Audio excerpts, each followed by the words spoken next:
As of the time I'm making this video, Side Order was announced about a year ago, with Nintendo recently announcing its release date as February 22nd, 2024. Now for most people, this serves as just a fun DLC to answer what Agent 8 and Off the Hook did during the events of the main game. And while that's definitely true, I think this DLC is much more symbolic than just being a fun side story.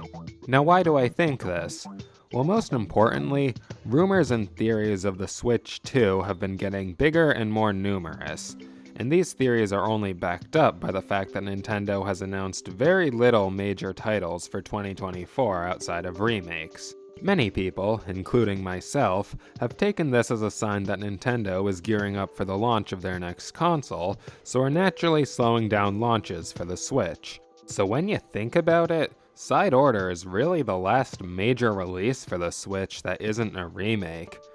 Well, I mean, there's also Princess Peach Showtime, but that doesn't really connect to anything. Meanwhile, Side Order serves as the wrap-up to the Splatoon series as we know it, so in terms of what's more important, I think the answer is a no-brainer. So Side Order is arguably the symbol of the Switch's twilight. Why is that a big deal? Well, just think about what the Switch has done for Nintendo. 8 years ago, Nintendo was hanging by a thread. With the colossal failure of the Wii U, so many people thought Nintendo as we knew it was done, likely to suffer the same fate as their former arch-rival Sega in becoming a strictly third-party developer. If the next console wasn't a success, and I mean a success, the company could have been in jeopardy. But the Switch hasn't been a success, because I don't think that term does it justice. Nintendo recently announced their quarterly financials, and it showed that the Switch is only about 15 million units behind the PS2 as the best-selling console of all time. And keep in mind, one of the reasons why the PS2 sold so well was because it doubled as a DVD player, a handicap that the Switch certainly doesn't have.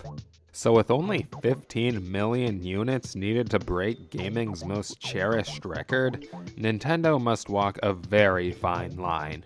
Most people assume that the Switch 2 will launch this holiday season and be announced within the coming months, an announcement that they need to time very carefully because as soon as they make it, Switch sales will likely tank. Because why buy a Switch if the next console is coming out in a couple months? Now I obviously don't know if Nintendo was actively gunning for this record or not, but assuming they at least want to push it over that line, this last batch of Switch releases is critical. And of that last batch, most are remakes, one is a standalone experience, and only one is attached to a previously established story. Now Side Order isn't just important because of what it could mean for the Switch, but also what it could mean for Splatoon. It will serve as the wrap-up for the Splatoon series as we know it. Obvious spoilers ahead, but with DJ Octavio siding with the new Squidbeak Splatoon at the end of the main game, the overarching conflict of the Splatoon series has been resolved. With Grizz defeated and the war between Octarians and the NSS over, what's there left to do? Well, at the moment, all we really need is to tie up loose ends. And this DLC does this perfectly by answering two of the biggest questions about Splatoon 3. What was the other half of the new Squidbeak Splatoon doing? And what would happen if Order won the final Splatfest of Splatoon 2? Now we still don't know much about this DLC's plot, but it has the potential to serve not only as a wrap-up for the past 3 games, but also to usher in the potential new conflict of future games.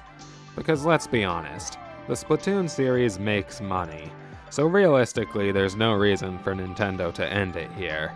If they wanted to call it quits with Splatoon 3, they didn't even need to make this DLC and let the players make their own conclusions for 8 and Off the Hook. But the fact that it's here and introducing a whole new conflict gives us a hint at what the future of the Splatoon series could be. A world of new conflicts and characters that could expand the world way past its initial plot of squids and octopuses don't like each other. But hey, what do I know? Maybe I'm just overthinking this and Side Order is just another method to satiate fans until the next console comes out. But it's definitely true that this DLC will be one of the core pillars of the Switch's last stand. They could have ended it with Tears of the Kingdom, but instead chose to keep pushing on for another year, leaving other, much smaller games to close out the era.